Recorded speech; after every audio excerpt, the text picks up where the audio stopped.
Hello and welcome to another day of discussion on Attack Powder Gaming. Today's topic is going to be about how Monster Hunter Rise is going to inform Monster Hunter 6.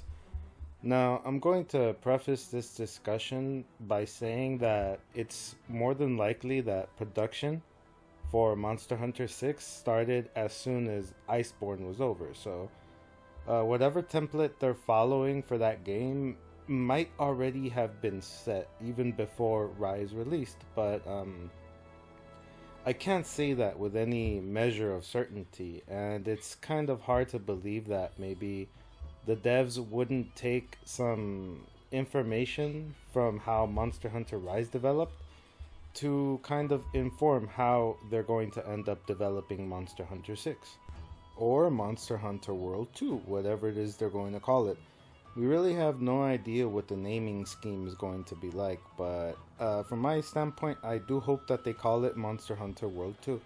And that isn't because I'm a world baby and because Monster Hunter World is my favorite game so far. It's the only one I played and it's the first one I've played, so I can see why some people would think that's the reason why. But after doing a little bit of speculation on it, I think I've identified that there's a little bit more importance to the word world in that title.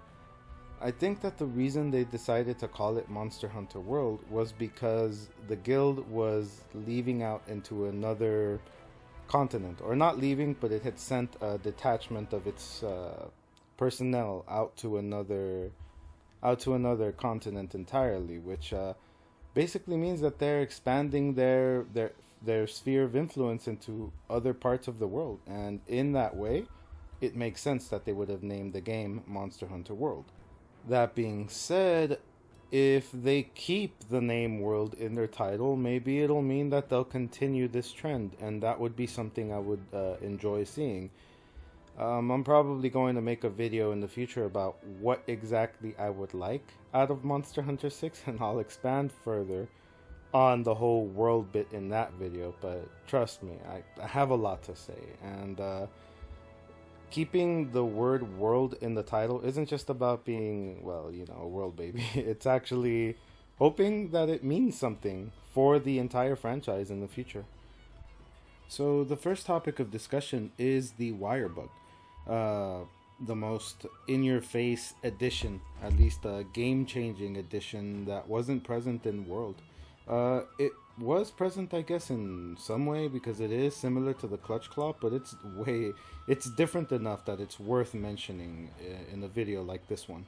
I don't think that the wire bug is going to make it into Monster Hunter 6, mostly because it seemed like it was meant specifically for the vision of their gameplay that they chose in Rise.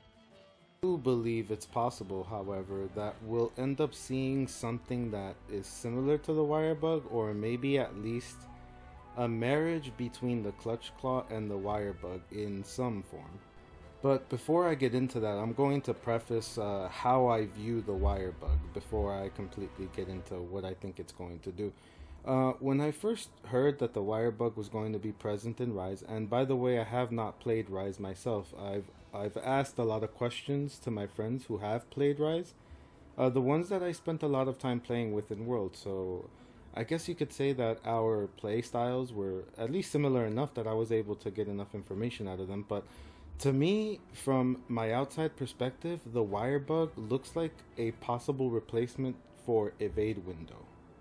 Evade window was a very important skill for me in Iceborne and in Vanilla World, because the switch axe, which is the weapon that I main, doesn't have any guard, and it also has low mobility. So evade window kind of filled in that missing void, kind of completed the weapon for me. It allowed me to use the weapon at its most, I guess, at its most meta level, because it enables proper positioning and proper attack and all of that. It just makes it easier to not only dodge, but also easier to be in proper position to do damage to the monster. But I do believe that the skill of evade window requires a little bit of suspension of disbelief.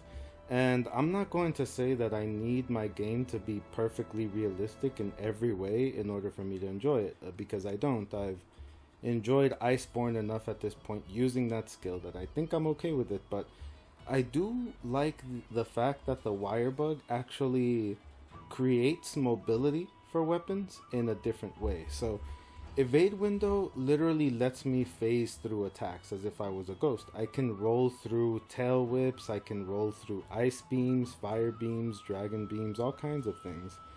And it's just at a glance, it's very unrealistic. Whereas the wire bug, it allows you to evade attacks via distance. It more quickly allows you to create distance between yourself and the monster's hitbox at the time.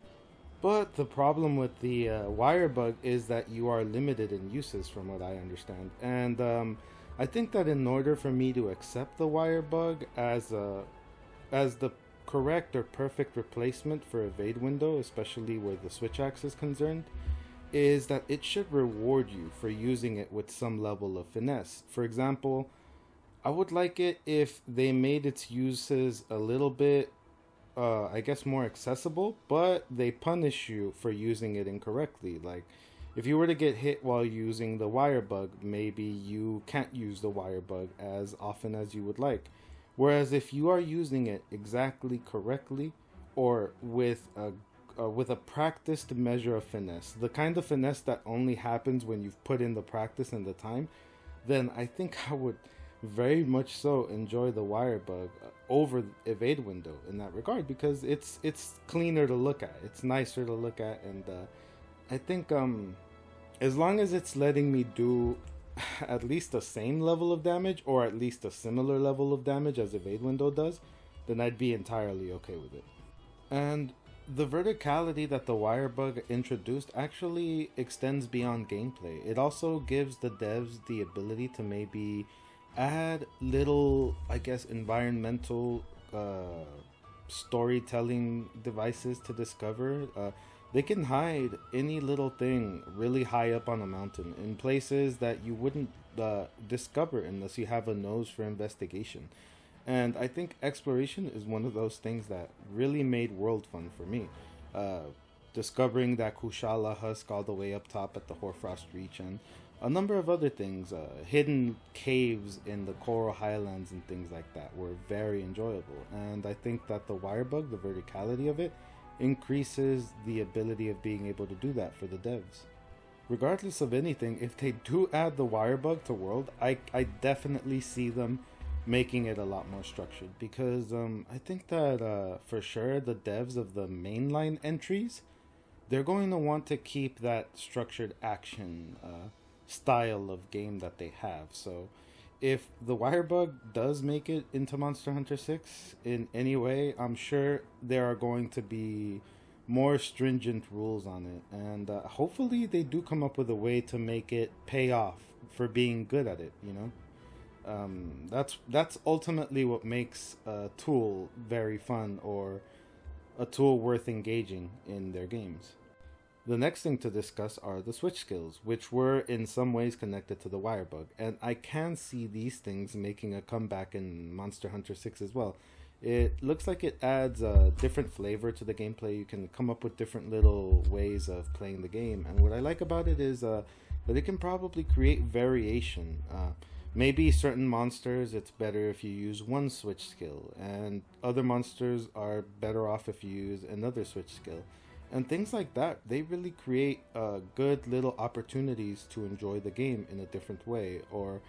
But that only is the case if they manage to avoid having meta switch skills.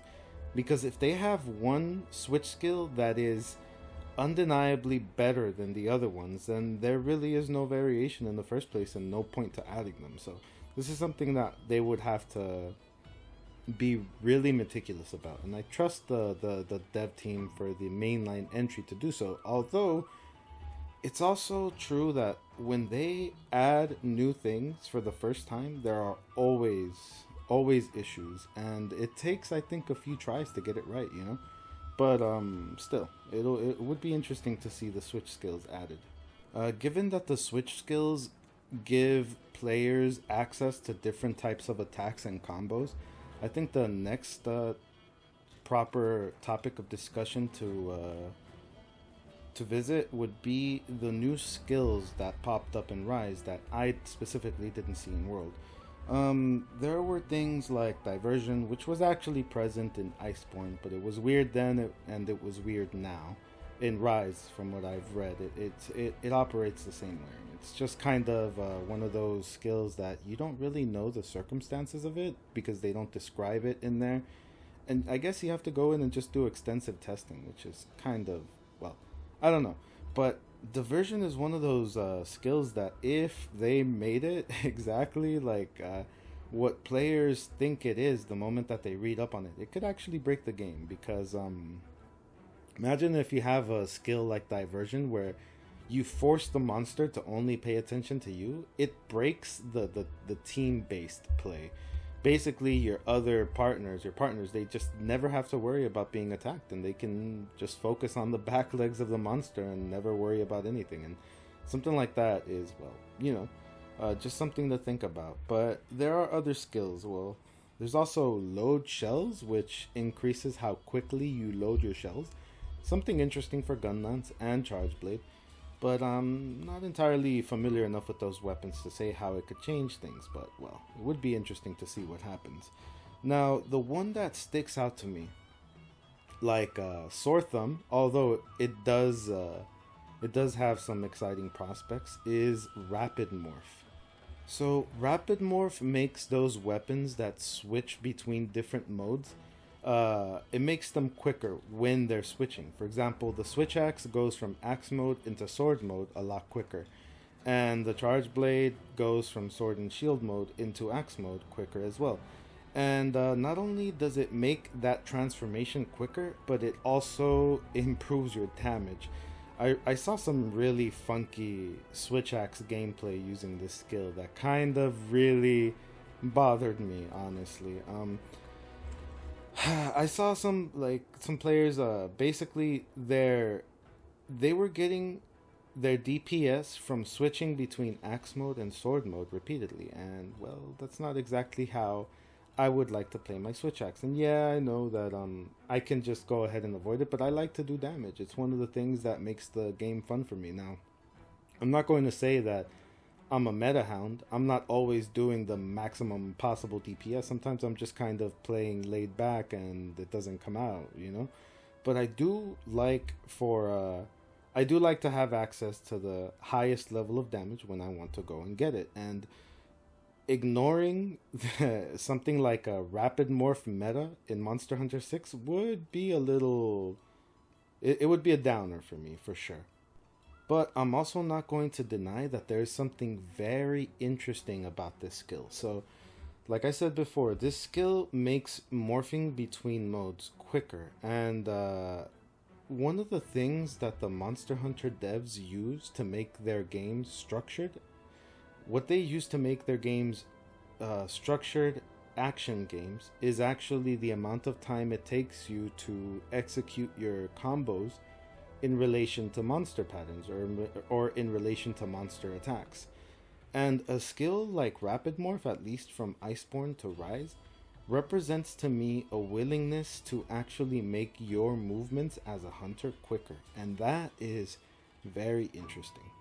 Now, I'm not saying that for sure it's going to be a domino effect as I continue on this part of the video, but if they're willing to make a certain set of motions for certain weapons quicker, it could entail that maybe in the future they'll be interested in making you move quicker in general outside of morphing abilities. And considering the fact that I'm a little starved for and this is gonna sound crazy, I'm a little starved for damage abilities in Monster Hunter, and the reason why I say this is because first you start off with your foundational damage abilities, which is affinity improving skills like Critical Eye, Weakness Exploit, Maximum Might, and then you have a Critical Boost, and then after that you have Attack Boost, and then after that it gets a little muddy outside of the elemental skills. And the reason why I say it gets a little muddy is because we're talking at that point about Agitator, Coalescence, and Resentment. And these skills, these damage skills, were my least favorite in Iceborne. And the reason why is because they were situational. They required certain conditions to be met in order to take advantage of them. And I very much so prefer damage skills that are active at all times. So any damage skill that is active at all time to me sounds very enticing, because it took me a while to really be able to stomach agitator and resentment.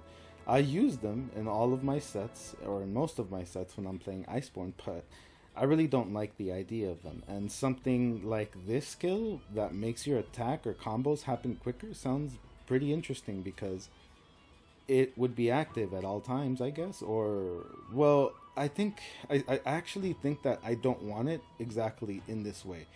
Even though I sound enthusiastic about it, there has to be something about this skill, if they implement it in future games, that mitigates the impact it could have on the gameplay. Because honestly, this skill, if the devs aren't careful with it, it can really get out of hand. So, if it was implemented in a future Monster Hunter 6 game, Rapid Morph specifically, I would hope that they break it up into two possible options, because I think that the option of having Rapid Morph not only do the morph quicker, but also having a damage boost to it. By the way, that damage boost at level 3 was 20%, which is very hefty. So, when you have a skill that does both of those things, that's, I think it definitely gets out of hand. So if this skill was going to be present in Monster Hunter 6, I would like for it to be broken into two options. Either rapid morph or damage morph, where either your morph happens more quickly or your morph does more damage. One of the two. It can't be both, because I think if you do both of them, it is going to affect the meta, especially if you start adding more skills like this one that increase your combo speed in general. If you are not only increasing the combo speed for characters, but you are also adding damage to their combos, then, well, I think it speaks for itself. That skill is damn overpowered, and it's probably going to be in every set, in even sub-meta sets, actually, because in sub-meta sets, most of the skills that you have are gonna be skills that make the game of Monster Hunter feel less clunky. Because people who pick up the game as a hack and slash, the biggest problem that they have initially is that the game is quote unquote clunky. And clunky is actually well structured. The game is structured. It requires a certain amount of time to execute combos in relation to monster patterns. But if you don't understand that, then the game is just slow and clunky to you. And sub-meta players, they tend to add skills that make the game, or make their characters, flow more smoothly. They add skills like Evade Extender because it lets them roll further away. And the skill that makes your motions in general much quicker, if you can move around like Dante rather than, a hunter, then all the sub-meta players are going to have that skill in their build. And the meta players as well are definitely going to have that skill in there. And it's something to consider about the future with Monster Hunter 6.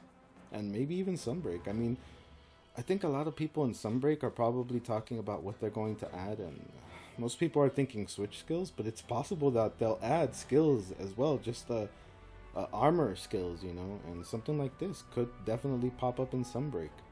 Another new thing that I saw in Rise is being able to apply elemental blights to monsters, and that to me sounds very interesting. It honestly sounds like music to my ears, because one of the things that I want for Monster Hunter 6 is for elemental weapons to become the meta.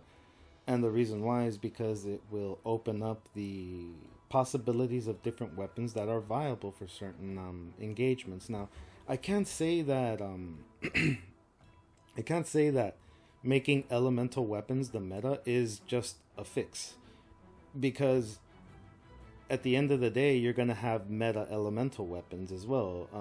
If you go with elemental weapons being the meta, you're going to have one fire weapon that is the meta, you're going to have one thunder weapon that's the meta, etc., all the way down the line. And while it does provide a wider scope of possible meta gameplay, it doesn't exactly, it doesn't exactly get too too much of a boost in availability of different builds and all of that, and it's still kind of stringent, but definitely better.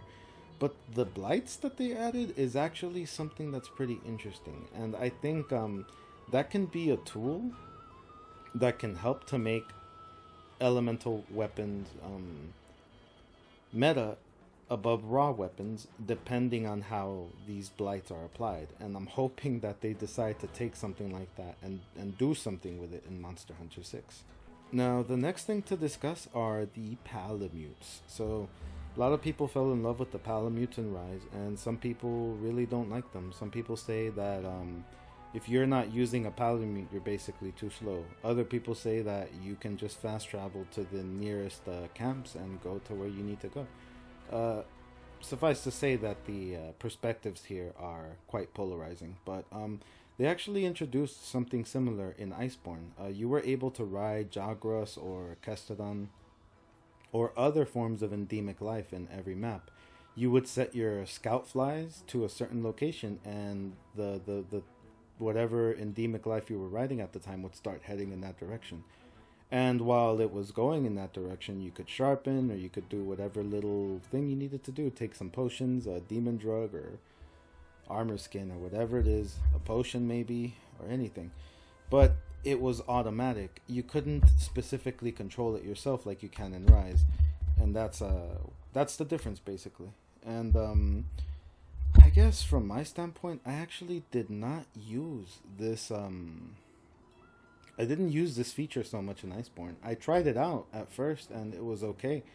But after a while, maybe it was because I had already become accustomed to not using it, but after a while I just stopped. And I'd rather just stop and sharpen without being on top of a Kestodon or whatever, and then just start running to where I needed to go.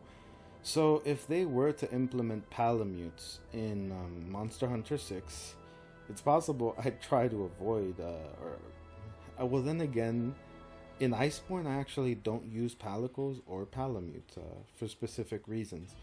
And maybe it's because I've become accustomed enough to it that I will try to maintain my playstyle as much as possible in Monster Hunter 6. But maybe that's the reason why I wouldn't use Palamutes. But overall, I don't mind if they're present at all whatsoever. Maybe it would be nice if they do increase the things that you can do with it. Well, actually, now that I think about it, I would love to have Palamutes for the sake of gathering. Like, can you imagine having a Palamute in the Guiding Lands when you're there to gather from bone piles? That would be phenomenal. It'd be great. So, I say yes to the Palamutes, and I think the Palamutes are definitely for sure going to be in Monster Hunter 6. Like one of the other things that I plan on discussing, which is named characters. So, named characters actually started in Iceborne, but at the very tail end of it. They decided to name the excitable A-lister Aiden, and they also named his teacher from the old world, which was Julius, who appeared in Legends of the Guild. And when they started Rise, they took that and ran with it down the entire field. All the characters, or at least all the main characters, have names, and that's something that I really enjoy. And that's something that for sure is going to inform Monster Hunter 6. I would be shocked if they didn't follow the same trend. For those of you who don't know, prior to World and prior to Rise, they weren't really naming characters in the game. They were giving them titles like I said before, the excitable A-lister, the guild marm or something like that, and the hub lass or the feisty fiver and things like that. So once they hit Rise, they changed it, and I think it's a very good step forward, something that bodes well for the future. Most people, including myself, will say that Monster Hunter is not a story-driven game, and by extension, it is also not a character development-driven game. But when you see the devs having an interest, or at least breaking that barrier of not naming characters, you see that maybe, hopefully, they are becoming at least a little bit more interested in investing in their characters. And I would love to see that, because I love Monster Hunter the way it is. I've mentioned before that it is a very rich environmental storytelling game, and I love it the way it is, but I'm not going to say no to making it even better. To make Monster Hunter games more entertaining in the way that our typical media is, to make it more like a drama, and to provide instances of character development and story development in general, would make the game overall better. And even though I'm attached to what we already have, there's no way I'm going to say no to making it even better than it already is. And adding names is a start. Giving these characters names definitely, I think, helps players become more attached to the side characters. And I'm very excited to see what more they do with that in Monster Hunter 6 and in Sunbreak, because at the release of this video, they've put out some trailers for Sunbreak, and they introduced Rondine's sister, and she looks completely badass. I'm not. She looks awesome, and I'm not going to say that having a name for her is going to make it even better, because honestly, she just looks really cool and I don't even know her name yet. But adding names just is a layer in and of itself of becoming more familiar with these characters, and I'm thoroughly enjoying it. Not only that, but I'm very excited to see it in Monster Hunter 6 as well. Another thing that we can't forget to discuss is the RNG situation. So, of course, Rise decided to take its own approach to how it would handle decoration RNG. Iceborne and Vanilla World had its own way of handling it, and Rise had another way of handling it. So, from what I've seen after taking a look at all of the discussion taking place in Rise in regards to RNG, they didn't exactly fix the problem. There were plenty of issues, and I feel like something like that, all these issues that popped up with RNG in Rise, maybe I can't say that they were worse than Iceborne, because honestly, Iceborne was horrible. There was I actually reached HR and MR 999 before I ever picked up a Handicraft 4 Jewel. And that was hundreds of hours into the game, and that to me is completely unacceptable. And in Rise, there were similar issues. There are people who still haven't gotten there. I think it's the talismans that have RNG, or the charms. And in my opinion, that is also just not acceptable, because withholding builds from characters can make it harder to enjoy the game. And yeah, you can say you don't need a meta build to destroy or to hunt down the monsters you're hunting after. Yeah, sure, you don't need it, but there are people who enjoy doing damage. There are people who enjoy having their meta builds. For example, in Iceborne, I know a speedrunner, a really good speedrunner, who was held back by not being able to use a Handicraft 4 deco, and that is also unacceptable, because speedrunners are definitely a part of the community as well, and they should be taken into account as much as any other player in the franchise. Now, thinking of solutions, well, I've thought about it a little bit, and I would say that, well, other than my possible solutions, I do think that the issues in Rise and in Iceborne will inform Monster Hunter 6. Now, how that's going to happen, I really have no clue. My suggestion, however, would be to have a Master Face Stone that you can pick up from hunts. I guess face stones are these little crystals that you would pick up, and they're basically decorations. When you open them, that you find out what type of decoration was in there. And there are different tiers of face stone. There's tier 1, tier 2, tier 3, and I think there was tier 4. So a master face stone, what it would be, is something that is very rare for you to pick up, but when you pick it up, it lets you have your pick of the litter of that tier. So if you were to pick up a tier 1 master face stone, what it would do is let you pick from the whole tier 1 list your specific decoration that you want. And if you pick up a tier 2 master face stone, then it would do that for the tier 2s, and etc., going forward like that. I think it's this suggestion, or this solution, is a light touch, not something that is going to make builds so crazily accessible to people that everyone's going to be running around with quote-unquote overpowered builds very quickly. It's just a light touch, something that makes it, I guess, easier to stomach the RNG, because I also don't think that the RNG should go away entirely for decorations, because, well, I don't know. There's something about the RNG that works, and also something about the RNG that doesn't work. So fixing it, I think, just needs a very light touch. And the suggestion, well, my suggestion, I think, from my standpoint, feels just right. Now let's talk difficulty. So, difficulty has been another very prevalent topic of discussion for Monster Hunter Rise. A lot of people say that the game was too easy, and that's definitely going to be another thing that I think will inform Monster Hunter 6. Now, like I said before, I'm pretty sure Monster Hunter 6 was, uh, at least in the beginning of production, before Rise even released, but I still think that they're going to take a few cues. So, at the release of this video, they've actually added some monsters in Rise that do pose some of a challenge. Apex Rathian and I think Apex Mizu. They hit hard enough to create, well, enough of a challenge, and I hope that they continue that trend. This is good. I hope it continues to happen in Vanilla Rise, and I hope that they take it to another level in Sunbreak. It would be really good. But so aside from that, I'm not entirely sure if the reason Rise is easier is because the devs didn't have as much time for development, COVID and all of that, or if it was a conscious decision because of what they saw in World. In World, there were issues, especially with Alatreon. People were review bombing the game on Steam because of how quote unquote difficult Alatreon was, but I'm convinced that it wasn't the difficulty that bothered people. It was actually having to make a build, a formidable elemental build. A lot of the new players who have jumped onto the Monster Hunter franchise since the release of World, I think they're the types of people who like to have one build for everything, and that's okay. It's okay if you play that way, but if you go ahead and cater to these people, then you're catering, I think, to the transient community.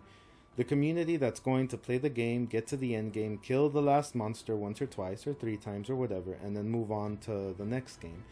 And I don't think that's the proper choice. No. And this might seem biased because I'm one of those people who's going to play these Monster Hunter games for thousands of hours on end. So I think that they should definitely be catering to the people who not only are long-lasting fans of it, but people who are going to play it for a long time.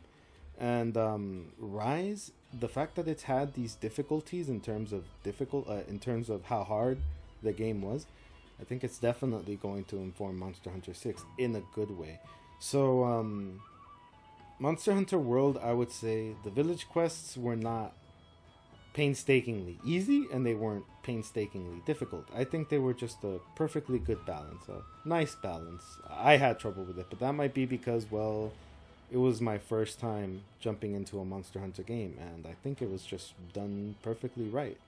Although there were people who were complaining about World being easy, which was pretty funny, but I think that was actually from a standpoint of having these quality of life amenities in World.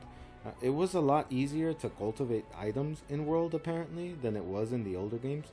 And there were also new changes, like being able to drink a potion while moving was new and something that made the game easier, especially for veterans. And it makes sense, but honestly, from my point of view, there's no way I think I could go back to playing a Monster Hunter game where your character stops in place to drink a potion and then flexes their arms after they've drunk it for however long period of time, risking getting smacked around by the monster. And I'm a type of person who learns monster patterns. I like learning monster patterns. I can identify when to stay still if I wanted to and drink a potion without getting hit.